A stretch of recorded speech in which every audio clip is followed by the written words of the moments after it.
Raw dogging reality. Raw dogging reality.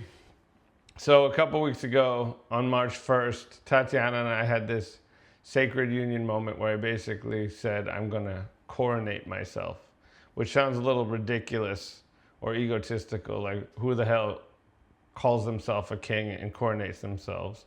But it was actually a really important symbolic moment for me, because it was me saying, I'm not waiting for anyone outside of myself to give me permission for me to be the king of my own life. And when I say king, I don't mean narcissistic ego king. I mean something close to what I call medicine Buddha. That's someone who serves the people in his life with self-assuredness and who always seems to have the right medicine for the people who come to him, whether that's a bitter pill for them to swallow because it's truth or it's something that soothes them and ultimately heals. I want to be the medicine Buddha for anyone who comes into my field. I want to be someone who can stay calm and in his spine, and someone who isn't easily knocked off, thrown by every emotional wave or outside opinion. And someone who can make decisions from a place of what I call Godfidence, which is like confidence that comes from a higher place.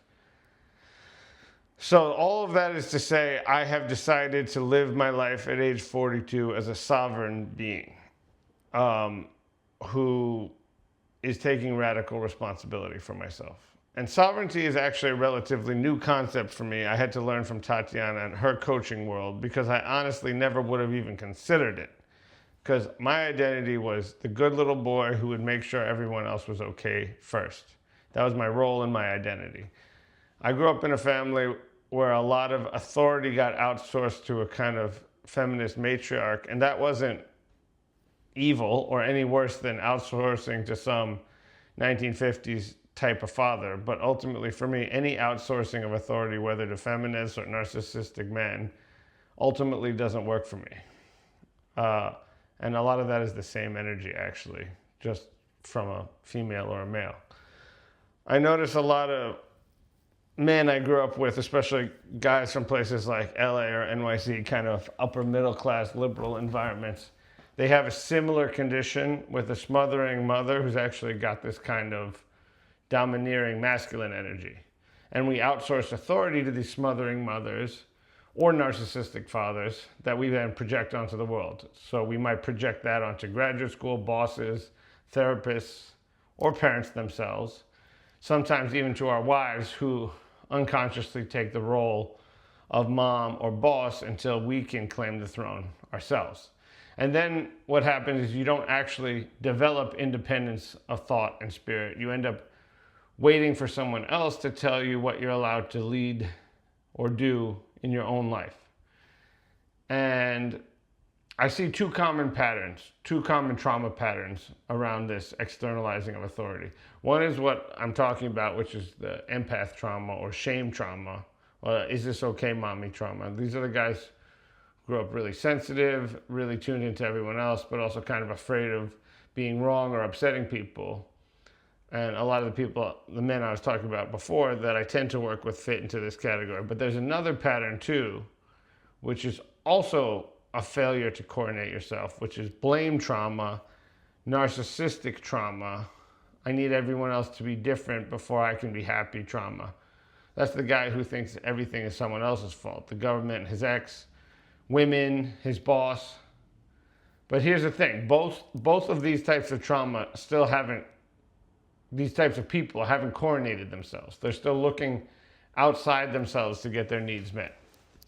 And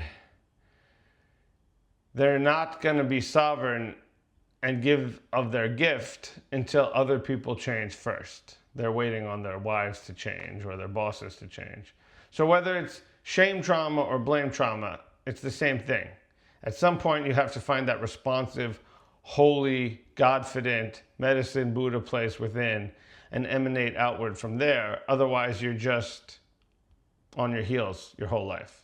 And no one is going to give that to you. So I'm inviting you to give it to yourself.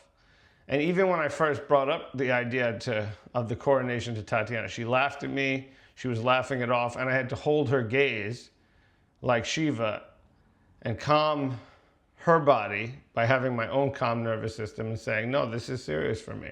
And then she started taking it seriously. And look, I got to be honest about something. It's not easy to be sovereign. It's not easy to coronate yourself. It's not easy to live from higher self or Godfidence.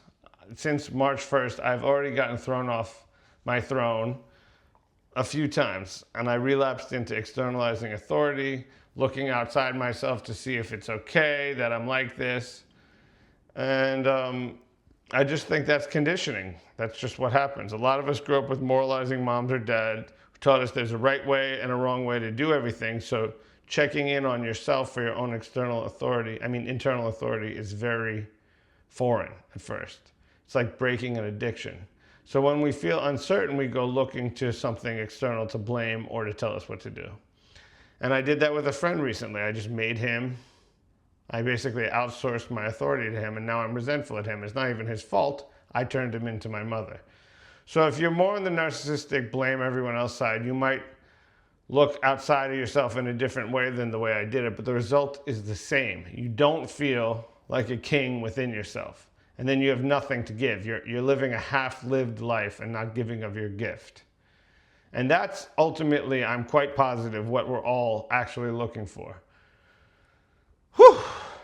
So, what does it feel like to be a king within? It's kind of grounded presence. It's not arrogance. You're in your breath. When fear comes up, you give yourself more breath, not less. And then it becomes excitement. When grief comes up, you lead yourself by becoming more embodied and grounded, not less. When anger comes up, you don't discharge it on people you love or strangers. You contain it, and then you use it as fuel for athleticism, creativity, entrepreneurship, for service. And is any of what I just said easy? Is it easy to coronate yourself and be sovereign and be a fucking god in this world? Of course not. It's very, very hard. But the hard is what makes it great. This is the curriculum we're here to learn from. So if that resonated with you, this is what I'm teaching, and feel free to share that. There's a lot of men living on the back foot who could be living on the front foot who probably need this permission. So I'll end it with that. Good luck applying that in your own life, whether you're a man or a woman. I'm really talking about how to activate the divine masculine within, but this could apply to men or women. Feel free to make yourself the authority, not from some ego place, but from some calm, what do you call it? The still small voice within, the God spine place, and then emanate out from there. Thanks for letting me share.